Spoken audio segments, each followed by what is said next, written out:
Super Saiyan 4 Gogeta versus Cabba. Let's do this shit. This debate has been floating around the internet for a few weeks now, and seeing people who do purely Dragon Ball content just ridiculously gaslight people into thinking Cabba stomps because of their lack of knowledge on their main verse is extremely upsetting. I personally will hardly ever make Dragon Ball content, simply because my care for the series as a whole has declined, but as a Dragon Ball fan, this is just a stupid debate. Let's get into it. Starting with Cabba here, we'll be using the anime, since that's what Cabba glazers want to use rather than the manga, because they don't get the God absorption. Essentially, base Cabba is equal, or at least relative to base Vegeta post-resurrection of Frieza, who is at least relative to base Goku post-ROF, who is stronger than his Super Saiyan God self in Battle of Gods. The first two parts are fine, base Cabba relative to base Goku and base Vegeta at the time. I don't have a problem with that. What I have a problem with is the final statement. In the anime continuity, Goku's absorption of his God form is just blatantly retconned. Essentially, the statement's referring to Goku's absorption of the God form, in context of Resurrection of Frieza especially. The way that the statements are meant to be portrayed is that Goku is incapable of activating the Super Saiyan God state, and instead was simply always in a state of utilizing that power. Hence why Super Saiyan Blue is just considered the same as the use of Super Saiyan. Even in director statements in regards to the Resurrection of Frieza, states Goku has no need of the God transformation because he has absorbed the same power into his base. So the very fact of Goku and Vegeta using Super Saiyan or Super Saiyan God in the series is just completely contradictory to the meta of them having absorbed the power into their base in the anime continuity. Granted, this doesn't mean Cabba is fodder by any means, considering Super Saiyan 2 Vegeta had a better performance against Beerus than Super Saiyan 3 Goku, which even though it's a Rage Amp, this means either Vegeta has cleared a 4x amp on his own, or with a Rage Amp. Cabba would at least have a similar Rage Amp when he turned Super Saiyan, considering Vegeta was threatening to murder everyone he knows. So giving Cabba the benefit of the doubt, Vegeta is just about bare minimum 4 times stronger than he was in the Buu Saga, and Cabba scales to this. Meaning Cabba scales to the extent of Kid Buu.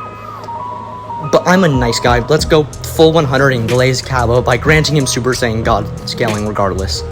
So Cabba scales to Super Saiyan God Goku then, and is probably just a tad stronger considering the time from Battle of Gods to the Universe 6 tournament, but this is in no way even close to being able to beat Gogeta. This is pretty simple, but also pretty long. Basically, even on the low end, base Goku from the beginning of GT is stronger than Kid Buu, who in the anime continuity is just stronger than Buuhan, who in the DBZ anime is capable of collapsing all of Universe 7. Not only this, but base Goku from End of Z, who beginning of GT Goku is at bare minimum relative to, is stated to be the strongest warrior in general, this being stated in the same guide that contains files on the likes of Buu Saga Vegito.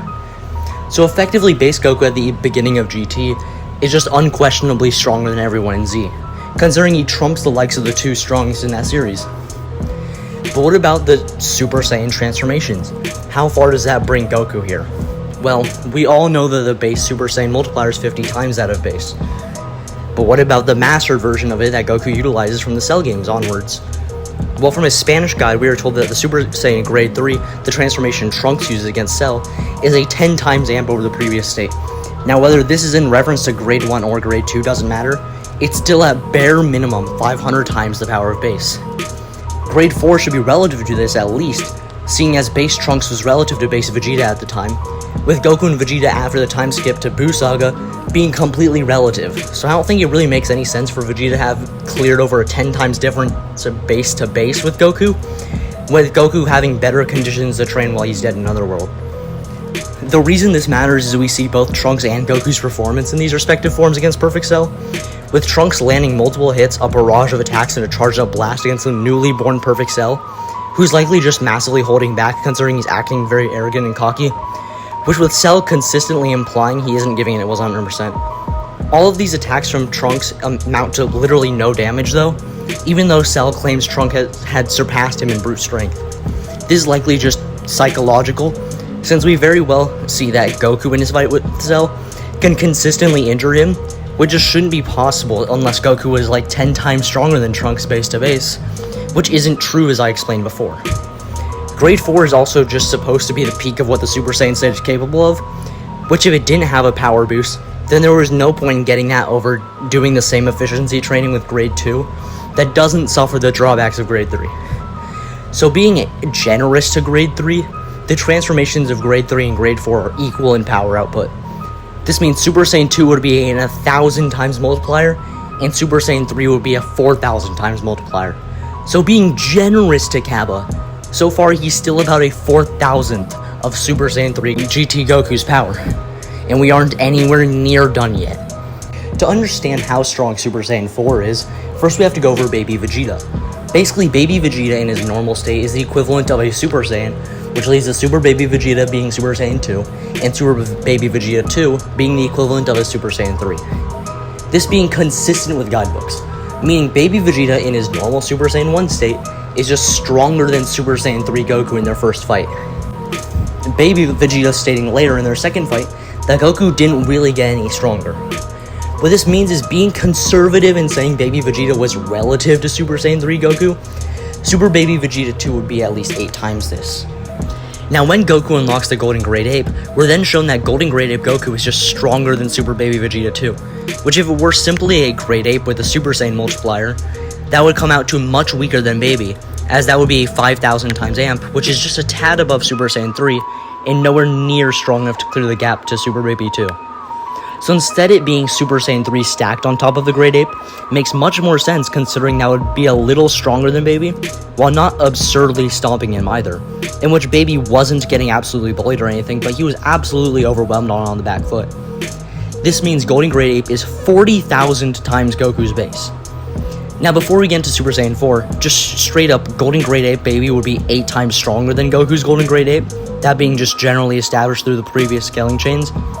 Now why this is important is the fact that Super Saiyan 4 Goku is just verbatim stated to be on equal footing with Golden Great Ape Baby, which means Goku is around 8 times stronger than he was as a Golden Great Ape, which comes out to a whopping 320,000 times amp over base, which is absolutely insane. Now since I'm not going to go and rewatch the entire Shadow Dragon saga again, let's assume GT Goku didn't get any stronger by the time him and Vegeta fuse into Gogeta. In GT's canon, sources like the Kanzenshu would apply, which states that comparing Gogeta and Gogeta has the general higher output. Now obviously while this wouldn't be a massive difference since they're still supposed to be portrayed as relative, this would still mean Gogeta has superior raw power to Vegeta in the GT canon. Now why this matters is that the Potara fusion into Vegeta would be a comparable amp to Super Saiyan 4. And no, this isn't meant to portray that Buu Saga Vegeta is relative to Super Saiyan 4, since that's just inconsistent and wouldn't make sense. Whilst being a similar amp to the previously mentioned Super Saiyan 4 should make sense, at least to more sense than the former. So base Gogeta is just a tad stronger than Super Saiyan 4 Goku, and he can stack Super Saiyan 4 on top of this himself. So effectively, even lowballing, Super Saiyan 4 Gogeta is equivalent to Super Saiyan 4 Goku squared. This comes out to over 100 billion times stronger than Goku's base. And you thought I was done with this one-sided slaughter? No, Cabba, because of his fanboys, deserves the utmost disrespect and humiliation possible. GT Goku directly upscales the Battle of Gods Super Saiyan God Goku, with there being a statement made in the 2012 press release by the scriptwriter Watanabe that the movie takes place between Dragon Ball Z and Dragon Ball GT. So indeed, Goku in Dragon Ball GT, and there's nothing retconning the possibility in GT's timeline like Dragon Ball Super, has absorbed the God form into his base. This means being generous to Cabba and granting the God Goku scaling, he's still at best around GT Goku's level base to base. This means the aforementioned multipliers all apply to Battle of Gods Goku. And that Super Saiyan 4 Gogeta would be over 100 billion times stronger than that Goku. So yeah, no matter how you put it, giving them both God Goku scaling, or neither of them getting God Goku scaling, Gogeta completely and utterly obliterates beyond belief. Super Saiyan 4 Goku alone eviscerates. Super Saiyan 2 is the best Cabba is getting to due to his own Super Saiyan 2 transformation, and that's with normal Goku. See you all and have a great rest of your day.